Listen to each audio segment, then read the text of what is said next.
alors maintenant, ça va autour de cette chère Véronique. Alors moi, je suis toujours ravie de vous retrouver parce que ça nous Et permet nous-mêmes, de... combien de Voilà. temps déjà? Oh, ça fait au moins 4 ans. Ah oui. Hein, facile. Et je t'ai jamais croisée. Et non, tu vois. En 4 Eh ans. ben voilà. Ouais, C'est aujourd'hui. C'était l'occasion. Attends, Voilà. n'oublions pas de dire, les filles, que nous sommes une vingtaine quand même. Hein. Oui, Oui, nous sommes oui, très c'est sûr, nombreuses. mais, donc, oui, voilà, on ouais. n'avait pas encore eu l'occasion d'être sur le même plateau. Chroniqueuse, je parle bien des filles. Hein. Tout à fait. Et moi, je suis ravie parce qu'à chaque fois, je découvre de belles personnes, des humains, des artistes. Ils ne sont pas que des artistes. Et derrière, au départ, il n'y a que des humains. Et moi, j'ai le plaisir d'accueillir Sarah aujourd'hui. Bonjour. Et Sarah, ou Philia d'ailleurs, puisque c'est son nom d'artiste. Alors, elle imprime... Alors déjà, vous pouvez le voir, hein, il y a deux tableaux sur le plateau. Elle imprime des rêveries poétiques au soleil. Peut-être que vous pourriez vous croiser d'ailleurs.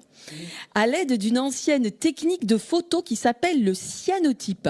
Alors moi, j'ai appris des choses parce que moi, la photo, c'est pas trop mon domaine, mais voilà. Et elle crée aussi, alors j'aime bien de toute façon, des objets poétiques pour enchanter notre quotidien. D'ailleurs, je crois que là, elle a amené un sac. Ah oui, sympa pour aller avec le jean. Voilà. Ouais. Eh bien, Très jolie. voilà, et la veste. Donc moi, Tu j'aimerais...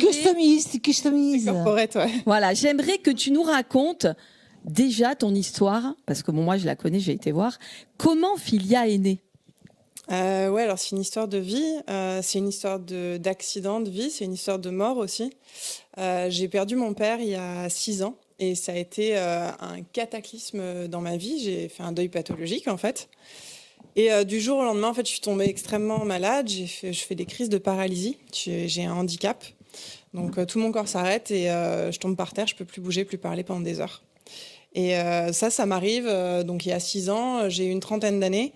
Je vis à Paris, j'ai un travail extrêmement prenant et passionnant. À l'époque, j'étais interprète de conférences. Donc Ça a commencé à 30 ans, les symptômes. Ouais, avec Après la mort de vraiment ton père. suite au choc psychologique. Et ils ont pu détecter un peu le... Ça a été très long à diagnostiquer et c'était surtout très handicapant. Et en fait, du jour au lendemain, j'ai dû arrêter ma vie entièrement. J'ai arrêté de travailler. J'ai surtout pas pu reprendre mon ancien métier parce qu'il générait trop de stress. Et que pour le faire, je vivais à Paris et puis je devais voyager un peu aux 4 coins du monde. Et tout ça, c'est devenu impossible parce que rien que sortir de chez moi, ça devenait une épreuve. Enfin, il y a eu une époque où c'était pas possible du tout, même au plus grave de la maladie. Et donc, j'ai dû... d'abord, j'ai passé 2 ans au lit.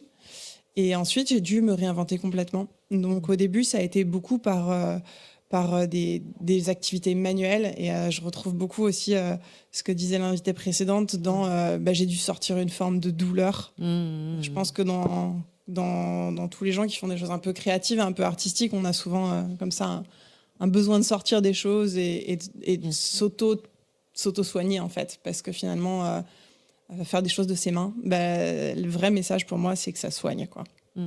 D'ailleurs, il y a ce qu'on appelle l'art-thérapie. Tout à fait. Qui fonctionne très, très, très bien. Ouais. Malheureusement, on est un peu curieux pour le diagnostic. Tu veux savoir quoi? En fait. Qu'est-ce qu'ils ont diagnostiqué?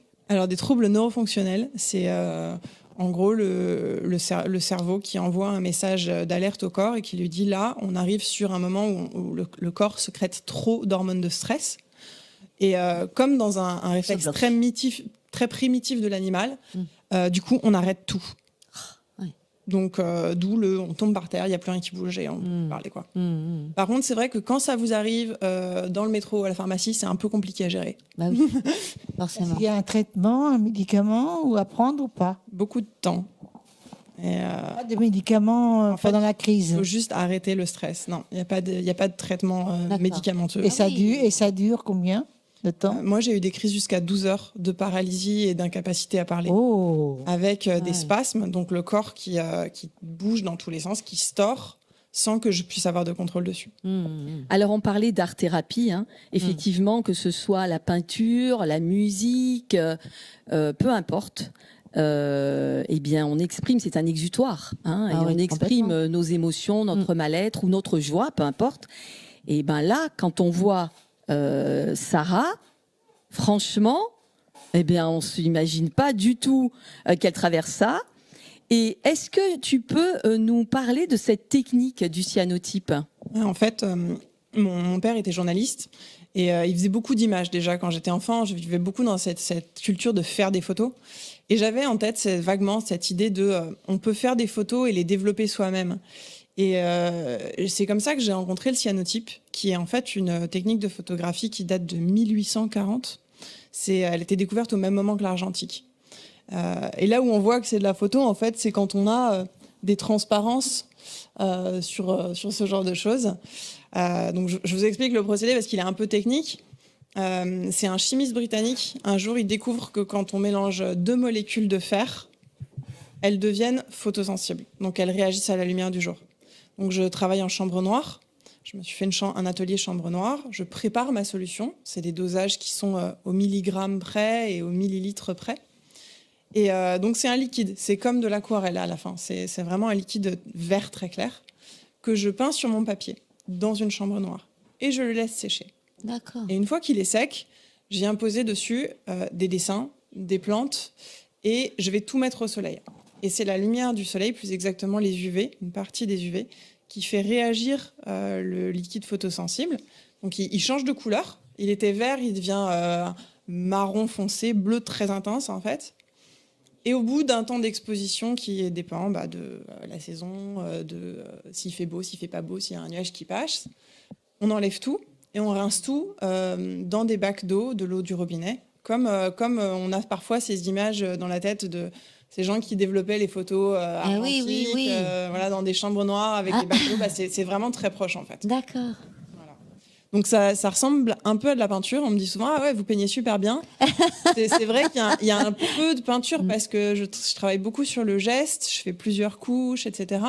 Mais en fait, une grande partie du travail, c'est le soleil qui le fait. Incroyable. C'est Et incroyable. donc, comment se passe en fait un moment de création ?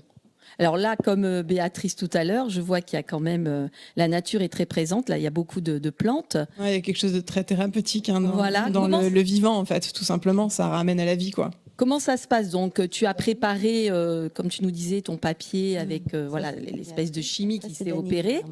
Et donc, tu vas dans ton jardin. Comment ça se passe ? Tu cueilles tes plantes ? Alors, mes plantes, en fait, non, je les cueille en amont. Donc, je les fais sécher sous presse pendant 3 semaines, 1 mois, en changeant régulièrement les papiers, comme on fait quand on fait des herbiers. Il faut changer les papiers pour que la plante reste bien sèche et qu'elle moisisse pas. Et en fait, il y a une partie aussi de la magie qui vient de la nature elle-même. Quand on fait sécher une fleur, par exemple, ça, c'est une onagre. C'est une fleur qu'on utilise beaucoup pour faire des huiles. Quand elle sèche, en fait, le pétale devient extrêmement fin, un peu comme des ailes de papillon. Et ça, c'est une texture que j'aime bien parce que du coup, quand la lumière passe à travers, elle vient vraiment photographier les nervures. Et donc, c'est pour ça qu'il faut faire sécher très longtemps en amont les plantes. Donc, j'ai des collections entières de plantes à l'atelier que je dispose ensuite sur mon papier, vraiment selon l'inspiration du moment, selon ce que j'ai envie de rendre, selon les plantes de saison, etc. Alors, ce que j'ai vu aussi, puisque je suis allée voir ton site, c'est que tu proposes des ateliers. C'est-à-dire que si ça vous intéresse, elle propose donc dans ton actualité. Est-ce que voilà, tu proposes ça plutôt le week-end, en semaine ? Oui, il y a des créneaux qui sont toujours disponibles en ligne le week-end. Je passe par le site qui propose des ateliers créatifs qui s'appelle Weekendoo. Donc, vous pouvez me trouver très facilement à partir de mon site internet. Il y a des créneaux réguliers et vous pouvez surtout privatiser un créneau pour venir avec vos photographies de famille, vos négatifs, les plantes de votre jardin si vous avez envie de les immortaliser. Et faire aussi à la demande vos faire-part, vos cartes de vœux, vos invitations. Donc c'est ça que j'adore. Tu nous accompagnes à faire des choses aussi belles que toi, c'est ça ? Oui, tout à fait. Incroyable. C'est à la portée de tout le monde. D'accord. Et moi, ce que j'adore, c'est justement personnaliser en fonction de ce que les gens ont envie de faire. Puisque moi, je décline aussi donc, cette technique en tableau, mais aussi en objets artisanaux. Je fais par exemple des carnets que je relie à la main, que je couds à la main, parce que j'ai aussi cet amour du geste artisanal et de proposer plein d'objets autour de ces illustrations. Mais donc, malgré tout, il faut des capacités créatives. Je sais pas. Tu sais pas. Mais on est bien guidé, Ce que je sais, pense. c'est que j'aime. J'aime Voilà, le donc faire. elle transmet sa passion.